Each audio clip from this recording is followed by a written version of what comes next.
Hello friends, आप सभी को पता होगा कि सीटेट का एग्ज़ाम आप सभी का 6 दिसंबर को है। उसी को ध्यान में रखते हुए आपकी सीटेट की क्लासेस शुरू की जाती हैं। प्यारे साथियों, आज हम लोग क्लास 6 की जो न्यू एनसीईआरटी है उसका जो निचोड़ है उसकी मैराथन क्लास देखने वाले हैं। आप लोगों को करना क्या है, कुछ नहीं करना है, वीडियो को शुरू से अंत तक देखना है। जितने भी इम्पोर्टेंट पॉइंट हैं उनको हमने हाईलाइट किया हुआ है। ठीक है, तो आपको ये नहीं ढूंढना है कि इसमें क्या इम्पोर्टेंट है और क्या इम्पोर्टेंट नहीं है। बस पूरी क्लास बहुत अच्छे तरीके से देखना है। फर्स्ट चैप्टर है आपका अतीत के बारे में और यहाँ से क्वेश्चन आपके एग्जाम में बनता ही बनता है। कई लाख वर्ष पहले लोग नर्मदा नदी के तट पर रहते थे। वे कुशल संग्रह और जानवरों का शिकार भी करते थे। पहली लाइन ये इंपॉर्टेंट है। आज से लगभग 8000 वर्ष पूर्व स्त्री और पुरुष ने सबसे पहले गेहूं तथा जौ जैसी फसलों को उपजाना आरंभ किया। दूसरा क्वेश्चन बनता है कि जो सबसे पहली फसल उपजाई गई वो कौन सी थी। सहायक नदी जो एक बड़ी नदी में मिल जाती है उसे सहायक नदी कहते हैं। जैसे ये एक बड़ी नदी है और इसमें कुछ छोटी छोटी नदियां जाके मिल गई हैं। इन छोटी छोटी नदियों को ही सहायक नदी हम लोग बोल देते हैं। सिंधु की सहायक नदी झेलम, चेनाब, रावी, सतलज और व्यास है। ये इंपॉर्टेंट है, यहां से क्वेश्चन बन सकता है, याद रखिएगा। 4700 वर्ष पूर्व इन्हीं नदियों के किनारे कुछ आरंभिक नगर फले और फूले। इन्हीं नदियों के किनारे कुछ नगरों का विकास हुआ है। 4700 वर्ष पूर्व इन्हीं नदियों के किनारे जो आरंभिक नगर थे वो जन्मे हैं, फले फूले हैं। गंगा व इसकी सहायक नदी के किनारे तथा समुद्र तटवर्ती इलाकों में नगरों का विकास 2500 वर्ष पूर्व हुआ है। सीटेट में इन दोनों से क्वेश्चन बन चुका है। अगला है दक्षिण एशिया में भारत, पाकिस्तान, बांग्लादेश, नेपाल, भूटान और श्रीलंका शामिल है। अब यहाँ से क्वेश्चन बनता है कि दक्षिण एशिया में कौन कौन से देश शामिल हैं, तो ये याद रख लीजिएगा। फिर अफगानिस्तान, ईरान, चीन तथा म्यांमार ये पड़ोसी देश हैं। बहुत सारे लोग अफगानिस्तान में फंस जाते हैं, याद रखिएगा। अफगानिस्तान हमारा पड़ोसी देश में आता है। किसमें? जो दक्षिण एशिया है उसमें। दक्षिण एशिया एक महाद्वीप से छोटा है, लेकिन विशालता तथा बाकी एशिया से समुद्र, पहाड़ियों तथा पर्वतों से बटे होने के कारण इसे उपमहाद्वीप कहा जाता है। याद रखिएगा, ये भी इंपॉर्टेंट है। अब अगला पॉइंट है जो क्वेश्चन बनता है देश के नाम से। इंडिया शब्द इंडस से निकला है, जिसे संस्कृत में सिंधु कहा जाता है। लगभग 2500 वर्ष पहले उत्तर पश्चिम की ओर से आने वाले ईरानियों और यूनानियों ने सिंधु को, ये जो सिंधु है इसी को हिंदोस अथवा इंदोस नाम दिया। इस नदी के पूर्व में स्थित भूमि को इंडिया कहा। ठीक है, जैसे ये पश्चिम की तरफ से आपके जो ईरानी और यूनानी है वो आए, और ये जो आपका भारत है इसको उन्होंने हिंदोस अथवा इंदोस कहा। भारत नाम का प्रयोग उत्तर पश्चिम में रहने वाले लोगों के एक समूह के लिए भी किया जाता था। इस समूह का उल्लेख संस्कृत की आरंभिक कृति ऋग्वेद में भी देखने को मिलता है, याद रखिएगा। अब बात आती है कि अतीत की जानकारी हमें मिलती कैसे है। तो अतीत की जो जानकारी हम कई तरीके से प्राप्त कर सकते हैं। एक तो तरीका है कि उस समय की जो पुस्तक है उसको ढूंढिए और पढ़िए। ये पुस्तक हाथ से लिखी जाती थी, इसलिए इन्हें पांडुलिपि या मैनोस्क्रिप्ट भी कहते हैं, याद रखिएगा। अंग्रेजी में पांडुलिपि के लिए प्रयुक्त होने वाला शब्द है मैनोस्क्रिप्ट, जो लैटिन शब्द मेनू से बना है, जिसका अर्थ होता है हाथ। कई बार यहाँ से डायरेक्ट क्वेश्चन बनते हैं। पांडुलिपि क्या होती है? अंग्रेजी में इसे मैनोस्क्रिप्ट बोलते हैं। ये पांडुलिपियां प्राय ताड़ पत्तों, पॉम लीफ अथवा हिमालय क्षेत्र में उगने वाले भूर्ज नामक पेड़ की छाल से विशेष तरीके से तैयार भोजपत्र पर लिखी जाती थी, याद रखिएगा। ये पांडुलिपियां मंदिर और विहारों से प्राप्त होती हैं और इन पुस्तकों में धार्मिक मान्यताओं, व्यवहार, राजाओं के जीवन, औषधियों तथा विज्ञान के विषय में चर्चा मिलती है। और जो प्राकृत भाषा है उसका प्रयोग आम लोग करते थे। ये क्वेश्चन कई बार सीटेट में बन चुका है। बात करते हैं, अगला पॉइंट है अभिलेख। अंग्रेजी में इसे बोलते हैं इंस्क्रिप्शन। ऐसे लेख पत्थर अथवा धातु जैसे अपेक्षाकृत कठोर सतहों पर उत्कीर्ण किए गए हैं। कभी कभी शासक अथवा अन्य लोग अपने आदेशों को इस तरह उत्कीर्ण करवाते थे ताकि लोग उन्हें देख सकें, पढ़ सकें और उसका पालन कर सकें, क्योंकि उस समय तो प्रेस था नहीं, मीडिया थी नहीं, पेपर था नहीं। अभिलेखों में शासक जो लड़ाइयाँ लड़ते थे उसमें जो वो विजय पाते थे उसका लेखा जोखा भी करवाते थे। एक शब्द है पुरातत्वविद, आर्कियोलॉजिस्ट। वस्तुओं का अध्ययन करने वाला व्यक्ति पुरातत्वविद कहलाता है। तो कौन सी वस्तुओं का, आप सभी को पता होगा, जो पुरानी वस्तुएं हैं या प्राचीन काल की जो वस्तुएं हैं। पुरातत्वविद पत्थर और ईंट से बनी इमारतों के अवशेष, चित्र और मूर्तियों का अध्ययन करते हैं। औजार, हथियार, बर्तन, आभूषण और सिक्के, इनके लिए छानबीन तथा खुदाई करते हैं। पुरातत्वविद जानवरों, चिड़ियों, मछलियों की हड्डियां भी ढूंढते हैं। इससे उन्हें यह जानने में मदद मिलती है कि अतीत में लोग क्या खाते थे। अब ये जो तीनों लाइन है, ये तीनों लाइन सीटेट में आपके 3 से 4 बार क्वेश्चन डायरेक्ट यहाँ से बन चुका है। सेम टू सेम लाइन से स्टेटमेंट देता है और पूछता है इनमें से कौन सा स्टेटमेंट गलत है।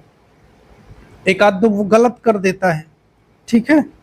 चलिए बात करते हैं आरंभिक मानव, अर्लीस्ट पीपल की, जो इस उपमहाद्वीप में 20 लाख साल पहले रहा करते थे। आज हम उन्हें आखेटा खाद्य संग्राहक, अंग्रेजी में हंटर गैदर्स के नाम से जानते हैं। भोजन का इंतजाम करने की विधि के आधार पर हम उन्हें इस नाम से बुलाते हैं।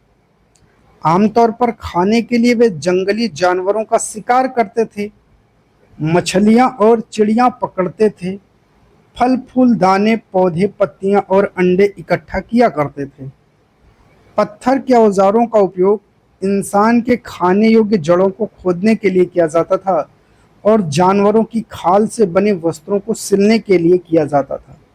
लोग गुफाओं में इसीलिए रहते थे कि यहाँ उन्हें बारिश, धूप और हवाओं से राहत मिलती थी।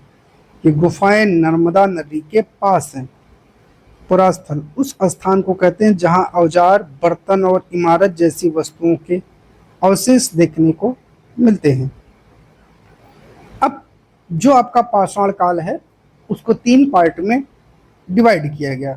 बात को समझिए, देखिए मैं आपको समझाता हूँ। जैसे ये है आपका पाषाण काल, ठीक है प्यारे। अब ये जो पाषाण काल है इसको 3 भागों में डिवाइड कर दिया गया है।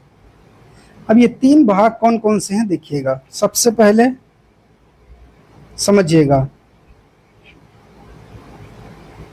पूरा पाषाण काल, मध्य पाषाण काल और नवपाषाण काल, ठीक है। अब ये पूरा पाषाण काल भी 3 भागों में डिवाइड हो जाता है। मध्य पाषाण काल वही रहता है, नवपाषाण काल वही रहता है, ठीक है। चलिए अब पूरा पाषाण युग 3 भागों में डिवाइड होता है, निम्न पूरा पाषाण, मध्य पूरा पाषाण और उच्च पूरा पाषाण। आपको जानना है तो जान लीजिए। निम्न पूरा पाषाण, इसी को फिर हम बोलेंगे मध्य और फिर हम बोलेंगे उच्च पूरा पाषाण काल। पूरा पाषाण काल 20 लाख साल पहले से 12,000 साल पहले के दौरान का समय माना जाता है।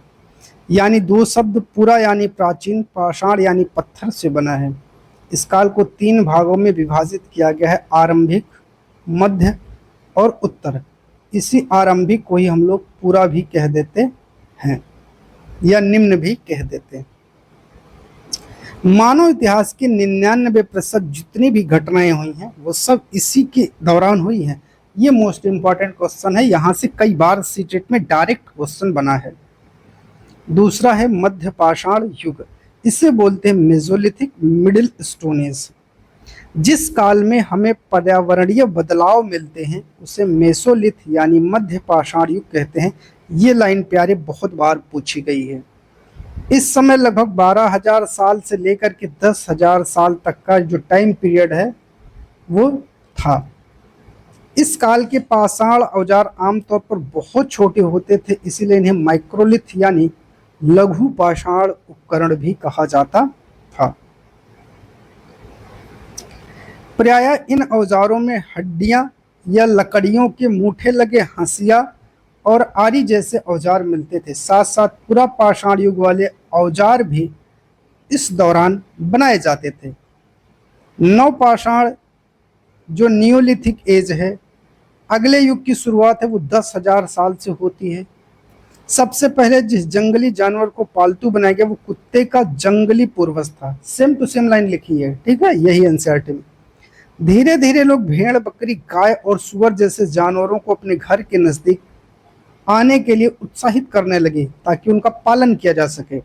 नवपाषाण युग के सबसे प्रसिद्ध पुरास्थलों में से एक है चाताल युग, तुर्की में। ये क्वेश्चन कई बार बना है। यहाँ दूर दराज स्थानों से लाई गई चीजें आती थी और उनका उपयोग किया जाता था, जैसे सीरिया से लाया गया चकमक पत्थर, लाल सागर की कौड़ियां और भूमध्य सागर की सीपियां। खेती और पशुपालन, फार्मिंग एंड हर्डिंग, लोगों द्वारा पौधे उगाने और जानवरों की देखभाल करने को बसने की प्रक्रिया। बसेगा इंसान कब? जब वो खेती करेगा तो 3 से 4 महीने का समय लगेगा, जब वो पशुपालन करेगा तो जानवरों को रखना पड़ेगा, तो दोनों कंडीशन में उसको अस्थायी होना पड़ेगा। बुर्ज होम वर्तमान कश्मीर में है। लोग गड्ढे के नीचे घर बनाते जिन्हें गर्तावास कहते थे। इनमें उतरने के लिए सीढ़ियां होती थी और इससे उन्हें ठंड के मौसम में सुरक्षा मिलती थी। कई बार क्वेश्चन बना है। फ्रांस में गुफा में की गई चित्रकारी में प्रयोग होने वाले रंगों को लौह अयस्क और चारकोल से तैयार किया जाता था, याद रखिएगा, और खनिज पदार्थों का भी यूज होता था। ये इंपॉर्टेंट है, ठीक है। आगे चलते हैं, हड़प्पा सभ्यता के नगरों की बात करते हैं। हड़प्पा सभ्यता के नगर आधुनिक पाकिस्तान के पंजाब सिंध प्रांत में हैं। जैसे भारत के गुजरात में है, राजस्थान में, हरियाणा में है, पंजाब में है, मिले हैं। अब देखिए ये तो एनसीईआरटी के अनुसार है। कुछ और भी फैक्ट जानना हो तो यहाँ 3 पार्ट है और यहाँ 2-3 और क्षेत्र हैं, ठीक है। इन सभी स्थलों में पुरातत्वविद जो हैं, जो पुरातत्वविद हैं, उनको बहुत सारी वस्तुएं मिली हैं। जैसे मिट्टी के लाल रंग के बर्तन हैं जिस पर काले रंग के चित्र बने थे, पत्थर के बाट मिले हैं, मुहरे मिले हैं, मनके, तांबे के उपकरण और पत्थर के लंबे ब्लेड मिले हैं। ऊंचाई वाले भाग को पुरातत्वविदों ने नगर दुर्ग कहा है और निचले हिस्से को निचला नगर। कुछ इस तरीके से इनका जो है वो मकान रहता था। ये अब ये वाला हिस्सा जो है आपका, ये इसे ही कहा जाता था नगर दुर्ग, ठीक है। ये ऊंचाई पर था और इसे कहते थे निचला नगर क्योंकि ये नीचे था। दोनों हिस्सों की चार दीवारियां पक्की ईंटों की बनाई जाती थी और इनके चारों ओर एक बाउंड्री वॉल थी जो पक्की ईंटों से बनाई गई थी। मोहनजोदड़ो में एक खास किस्म का तालाब बनाया गया था जिसे महान स्नानागार कहा जाता है। कालीबंगा और लोथल जैसे अन्य नगरों से अग्निकुंड मिले हैं जहां संभवतः यज्ञ किए जाते होंगे। हड़प्पा, मोहनजोदड़ो और लोथल जैसे कुछ नगरों में बड़े बड़े भंडार गृह मिले हैं। तो कहाँ कहाँ मिला है? हड़प्पा में, मोहनजोदड़ो में, लोथल में। 7,000 साल पहले कपास की खेती का साक्ष्य मेहरगढ़ से मिलता है। बहुत इंपॉर्टेंट है, ये भी इंपॉर्टेंट है। नगरों का आरंभ 4700 साल पहले हुआ और हड़प्पा के नगरों के अंत की शुरुआत 3900 साल पहले हुई और अन्य नगरों का विकास 2500 साल पहले हुआ था। अगला पॉइंट है कच्चे माल की खोज। हड़प्पा के लोग तांबे का आयात संभवतः आज के राजस्थान से करते थे। यहाँ तक कि पश्चिम एशियाई देश ओमान से भी तांबे का आयात होता था। कांसा ब्रॉन्ज बनाने के लिए तांबे के साथ मिलाई जाने वाली धातु जो थी वो थी टिन, और इसका जो आयात है वो आधुनिक ईरान और अफगानिस्तान से होता था। सोने का आयात आधुनिक कर्नाटक और बहुमूल्य पत्थर प्रीसियस स्टोन गुजरात, ईरान और अफगानिस्तान से इनको मंगाया जाता था। सभ्यता के अंत का रहस्य कब से हुआ ये भी जानना है। कुछ विद्वानों का कहना है कि नदियां सूख गई, कुछ ने कहा जंगलों का विनाश हो गया। इस कारण हो सकता है कि ईंट पकाने के लिए साधन की जरूरत पड़ती थी। इसके अलावा मवेशियों के बड़े बड़े झुंड से चारागाह और घास वाले मैदान समाप्त हो गए होंगे। कुछ इलाकों में बाढ़ आ गई, लेकिन इन कारणों से यह स्पष्ट नहीं हो पाता है कि सभी नगरों का अंत कैसे होगा, क्योंकि बाढ़ और नदियों के सूखने का असर तो कुछ ही इलाकों में हुआ होगा, और ये एक बहुत बड़ी सभ्यता थी। फ्रेयंस क्या होते हैं? पत्थर और शंख प्राकृतिक तौर पर पाए जाते हैं, लेकिन फ्रेयंस कृत्रिम रूप से तैयार किए जाते हैं। कई बार सीटेट में क्वेश्चन बना है। बालू या स्फटिक पत्थरों के चूर्ण को गोद में मिलाकर वस्तुएं बनाई जाती थी। उसके बाद उन वस्तुओं पर एक चिकनी परत चढ़ाई जाती थी। इस चिकनी परत के रंग प्राय नीले, हल्के या समुद्री हरे होते थे, याद रखिएगा। अब हम लोग चलेंगे अगले टॉपिक पर प्यारे, वो है हमारा ऋग्वेद। ठीक है, सबसे पुराना वेद है जिसकी रचना लगभग 3500 साल पहले हुई। इसमें 1000 से ज्यादा प्रार्थनाएं हैं जिन्हें सूक्त कहा गया है। सूक्त का मतलब होता है अच्छी तरह से बोला गया। ऋग्वेद की भाषा प्राकृत संस्कृत या वैदिक संस्कृत कहलाती है, और ऋग्वेद का उच्चारण किया जाता था, श्रवण किया जाता था, ना कि पढ़ा जाता था।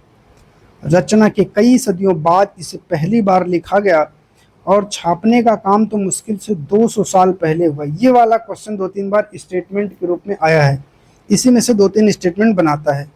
महापाषाण, शिलाखंड महापाषाण मतलब बड़े पत्थर के नाम से इसको जानते हैं। ये पत्थर दफन करने की जगह पर लोगों द्वारा बड़े करीने से लगाए गए थे।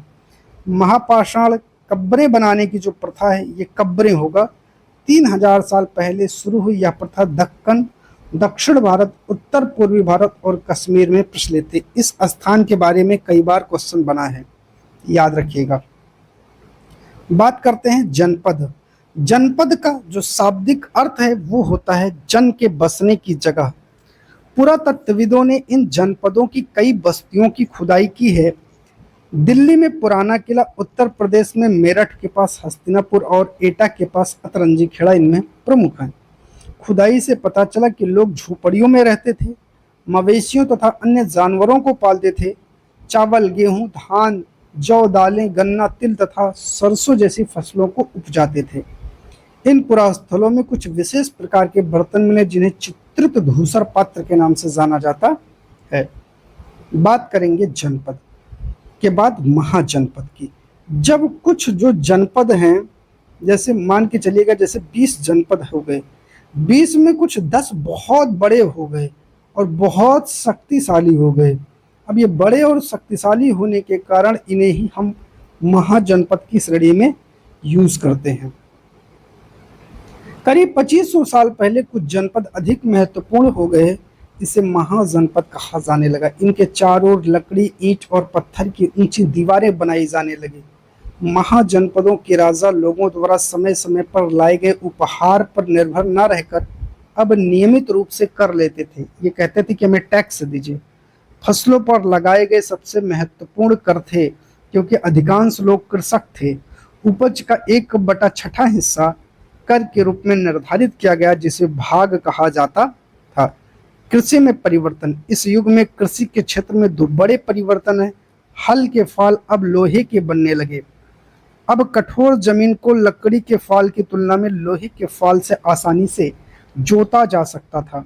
लोगों ने धान के पौधों का जो रोपण है उसको शुरू कर दिया। खेतों में बीज छिड़क कर धान उपजाने के बजाय धान की पौध तैयार कर उनका रोपण शुरू किया। जैसे आज आप लोग देखते हो, धान की पौध तैयार होती है, उसके बाद ही उसको अलग दूसरे खेतों में हम लोग ले जाके लगाते हैं। सेम वही काम।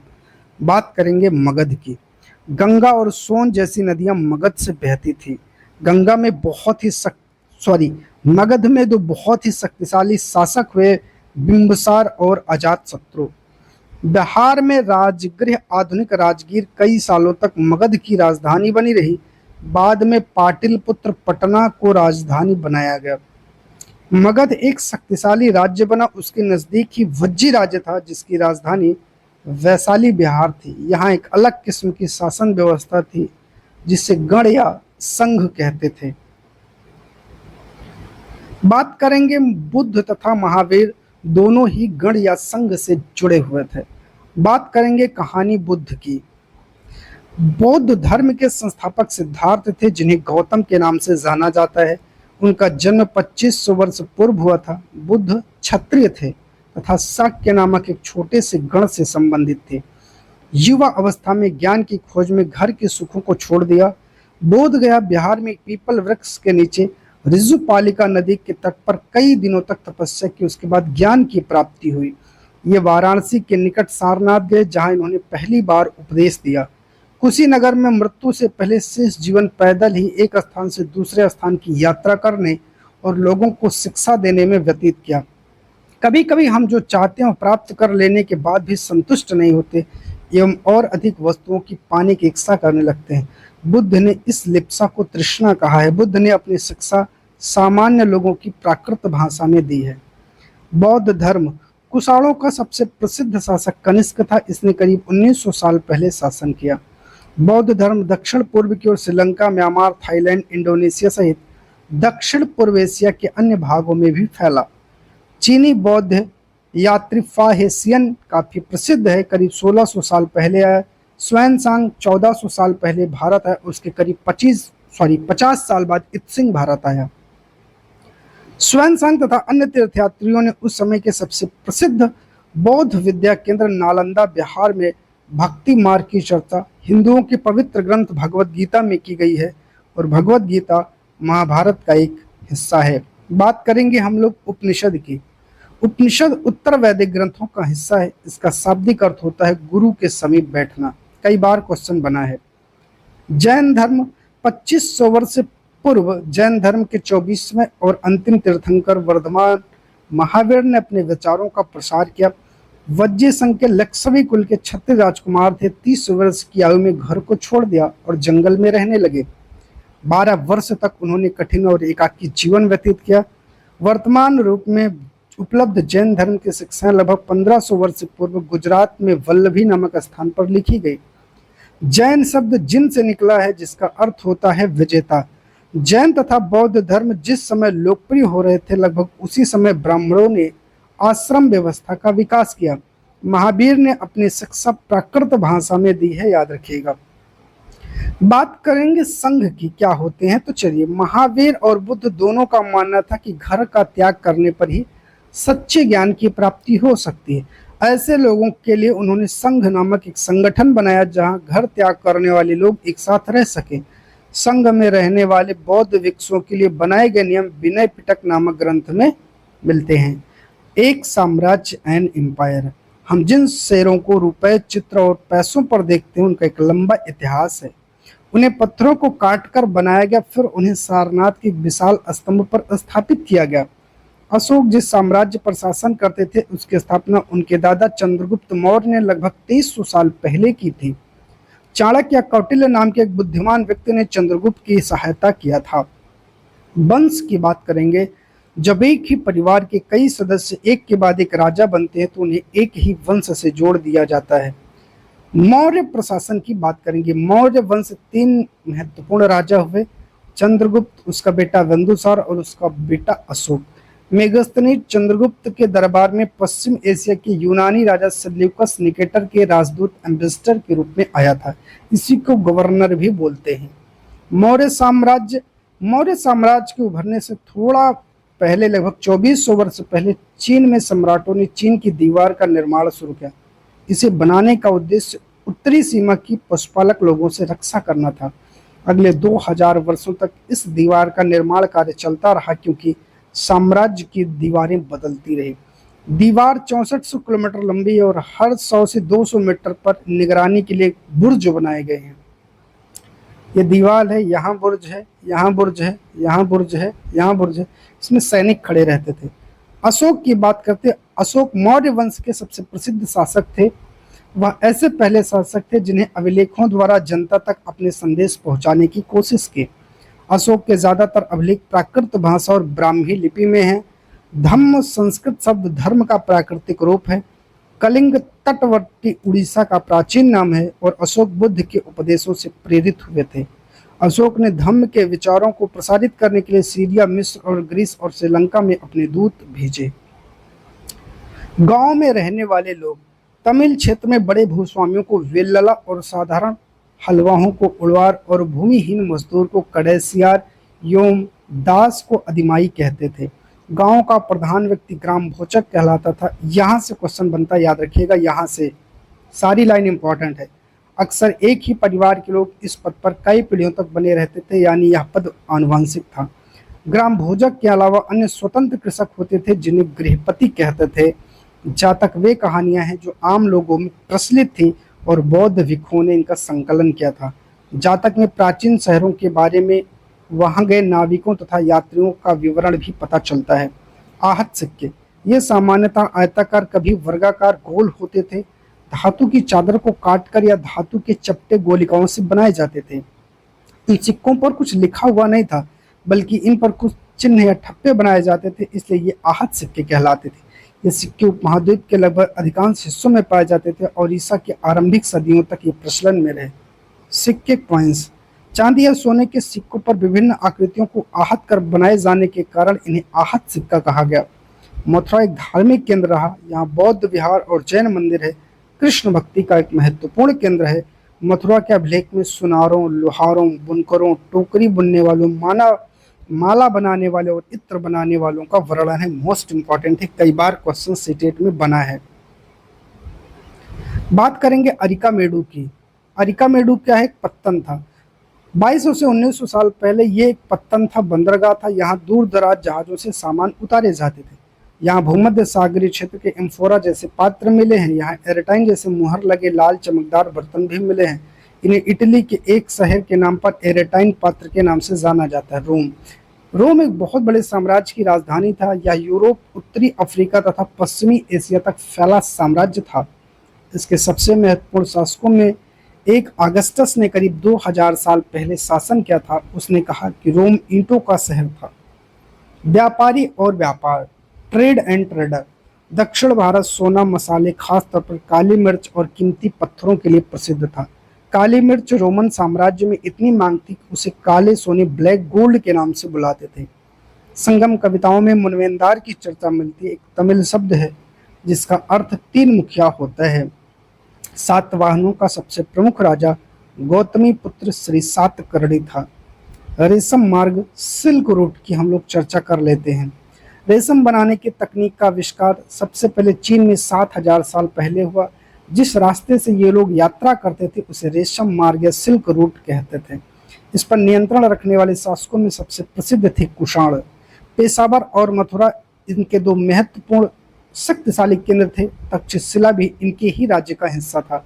इलाहाबाद का पुराना नाम उज्जैन है और पटना का पुराना नाम पाटलिपुत्र है। ये गुप्त शासन के महत्वपूर्ण केंद्र थे।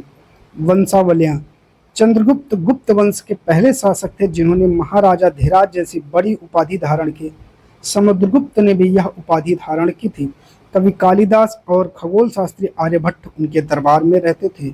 हर्षवर्धन तथा हर्षचरित्र, राजा हर्षवर्धन जिन्हें करीब 1400 साल पहले शासन किया, उनके दरबारी कवि बाणभट्ट ने संस्कृत में उनकी जीवनी हर्षचरित्र लिखी है। चीनी तीर्थयात्री स्वानसांग काफी समय तक हर्ष के दरबार में रहा। बात करेंगे पल्लव, चालुक्य और पुलकेशिन द्वितीय की। पल्लवों का राज्य उनकी राजधानी कांचीपुरम के आसपास के क्षेत्र से लेकर कावेरी नदी के डेल्टा तक फैला था। चालुक्यों का राज्य कृष्णा और तुंगभद्रा नदियों के बीच में था। चालुक्यों की राजधानी ऐहोल और यह एक व्यापारिक केंद्र था। पुलकेशिन द्वितीय सबसे प्रसिद्ध चालुक्य राजा हुए। उनके दरबार में रविकीर्त द्वारा रचित प्रशस्ति से पता चलता है। प्रशासन की प्राथमिक इकाई गांव होते थे और कालिदास अपने नाटकों में राज दरबार के जीवन का चित्रण करने के लिए प्रसिद्ध है। उनका सबसे प्रसिद्ध नाटक है अभिज्ञान शाकुंतलम। अरब में रहने वाले अन्य लोगों में विदुयन थे। एक घुमक्कड़ कबीले से ये जुड़े थे। धातु विज्ञान, प्राचीन भारतीय धातु वैज्ञानिकों ने विश्व धातु विज्ञान के क्षेत्र में योगदान दिया है। पुरातात्विक खुदाई ने दर्शाया कि हड़प्पावासी कुशल शिल्पी थे, उन्हें तांबे के धातु कर्म शोधन की जानकारी थी। उन्होंने तांबे टिन को मिलाकर कांसा बनाया। हड़प्पावासी कांस्य युग से जुड़े थे, उनके उत्तराधिकारी लौह युग से। भारत अत्यंत विकसित किस्म के लोहे का निर्माण करता था। खोटा लोहा, पिटवा लोहा और ढलवा लोहा तीनों इंपॉर्टेंट है। स्तूप का शाब्दिक अर्थ होता है टीला। बात करने वाले हम लोग अजंता के बारे में। यह वह जगह है जहाँ के पहाड़ों में सैकड़ों सालों के दौरान गुफाएं खोदी गई। इसमें ज्यादातर बौद्ध भिक्षुओं के लिए बनाए गए विहार थे। गुफाओं के अंदर अंधेरा होने की वजह से अधिकांश चित्र मसालों की रोशनी में बनाए गए। इनमें से कुछ चित्रों को सजाया भी गया था। इन चित्रों के रंग 1500 साल बाद भी चमकदार हैं। ये रंग पौधे तथा खनिजों से बनाए गए थे। इन महान कृतियों को बनाने वाले कलाकार अज्ञात हैं। करीब 1800 साल पहले एक प्रसिद्ध तमिल महाकाव्य शिप्लादिकारम की रचना इलांगो नामक एक कवि ने की थी। तमिल महाकाव्य मणिमेखलाई करीब 1400 साल पहले सप्तनार द्वारा लिखा गया और कालिदास संस्कृत में लिखा करते थे। पुराणों का शाब्दिक अर्थ होता है प्राचीन, जिनमें विष्णु, शिव, दुर्गा, पार्वती जैसी देवी देवताओं की कहानियां हैं। अधिकतर पुराण सरल संस्कृत श्लोक में हैं, जिन्हें इनको क्या होता है सुनना और समझना बहुत आसान होता है। स्त्रियां तथा शूद्र जिन्हें वेद पढ़ने की अनुमति नहीं थी, वे इसका पाठ सुन सकते थे। पुराण और महाभारत दोनों ही व्यास नाम के ऋषि ने संकलित किया। महाभारत में भगवत गीता भी है। रामायण के लेखक वाल्मीकि माने जाते हैं। आर्यभट्ट की बात करते हैं, ये गणितज्ञ थे, खगोल शास्त्री थे और आर्यभट्टीयम नामक पुस्तक लिखी है। उन्होंने वृत्त की परिधि को मापने की विधि भी ढूंढ निकाली थी। बात करेंगे आयुर्वेद की। आयुर्वेद चिकित्सा विज्ञान की विख्यात पद्धति है जो प्राचीन भारत में विकसित थी। प्राचीन भारत में आयुर्वेद के दो प्रसिद्ध चिकित्सक थे, चरक और सुश्रुत। चरक द्वारा रचित चरक संहिता औषधीय शास्त्र की एक उल्लेखनीय पुस्तक है। कागज का आविष्कार करीब 1900 साल पहले काइलून नाम के व्यक्ति ने चीन में किया था और कागज बनाने की तकनीकों को कई सदियों तक गुप्त रखा गया। 1400 साल पहले ये कोरिया पहुंचे थे। इसी के साथ क्लास 6 की एनसीईआरटी आपकी कंप्लीट होती है। इसके बाद हम लोग क्लास 6 की एनसीईआरटी से बनने वाले सभी प्रश्नों को कवर करेंगे। फिर क्लास 7 की एनसीईआरटी की आप सभी को मैराथन मिलेगी, फिर 8th की, फिर ज्योग्राफी की, फिर सीडीपी की, फिर हिंदी की, प्रीवियस ईयर क्वेश्चन पेपर, सब कुछ आपको फ्री करवाया जाएगा। वीडियो अच्छी लगी हो तो चैनल को सब्सक्राइब कर लीजिएगा, वीडियो को लाइक और शेयर जरूर करिएगा। बहुत बहुत धन्यवाद।